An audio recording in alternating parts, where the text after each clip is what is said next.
Brought to you by GatewayCitySavers.com. 101ESPN.com presents The Redbird Report.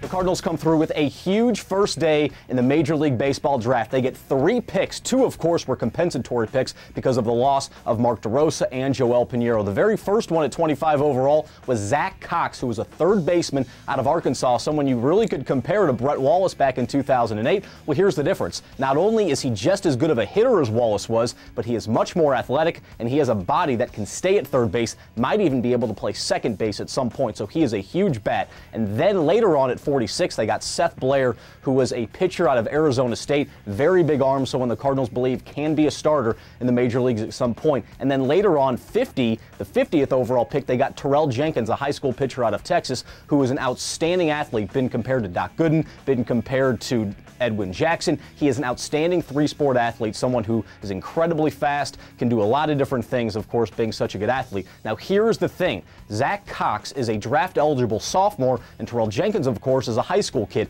Then later on in the 12th round, the Cardinals took a guy by the name of Austin Wilson, who was supposed to be a first-round pick. He's got first-round talent, but the difference is he is committed to Stanford to go play baseball there, and he really wants to do that. Now, all 3 of those players, not Blair, he's pretty much a safe sign, but the other 3 are all guys that are going to be very difficult to get signed to contracts. They're going to want big money because they have such leverage. Otherwise, hey, I want X amount of dollars, or I'm going back to Arkansas. Cox could say that, or Terrell Jenkins can say, I'm going to go play quarterback at Baylor. And then, of course, Austin Wilson can say, look, I was taken in the 12th round. You don't give me what I want. I'm going to go play baseball at Stanford. Here's the key. Jeff Luhnow, the Cards VP of Player Development, last night when we talked with him, he said the hero is the ownership group. Bill DeWitt III, John Mozeliak, of course, who's going to be negotiating all of these contracts.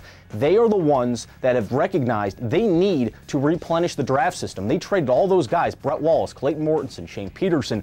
Of course, Luke Gregerson went in the Khalil Green trade. Chris Perez, Jess Todd. They gave up so many of these top prospects over the last couple of years to get the likes of Mark DeRosa and Matt Holliday, and then Khalil Green as well, that they have essentially depleted this farm system. Well, now they know they need to go get big-time talent.